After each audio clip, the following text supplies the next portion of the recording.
بالی would کی نامور اداکار عرفان خان کی والدہ سیدہ بیگم کا بھارت میں انتقال ہو گیا، تاہم اداکار ان کی آخری رسومات میں شرکت نہیں کر سکے۔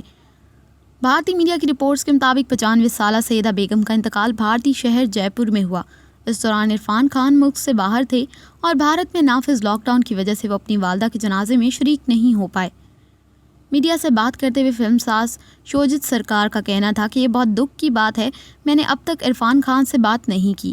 خیال رہے کہ عرفان خان اور شوجت سرکار نے 2015 کی فلم پیکو میں ایک ساتھ کام کیا تھا۔ اداکار ویڈیو کانفرنس کے ذریعے اپنی والدہ کی آخری رسومات کا حصہ بنے۔ خیال رہے کہ کرونا وائرس کے باعث بھارت میں سخت لاک ڈاؤن نافذ ہے اور تمام ملکی اور بین الاقوامی پروازیں معطل کر دی گئی ہیں۔ بھارت میں کرونا وائرس کے 27,892 کیسز کی تصدیق ہو چکی ہے، جبکہ 872 افراد اب تک اس وائرس سے ہلاک بھی ہو چکے ہیں۔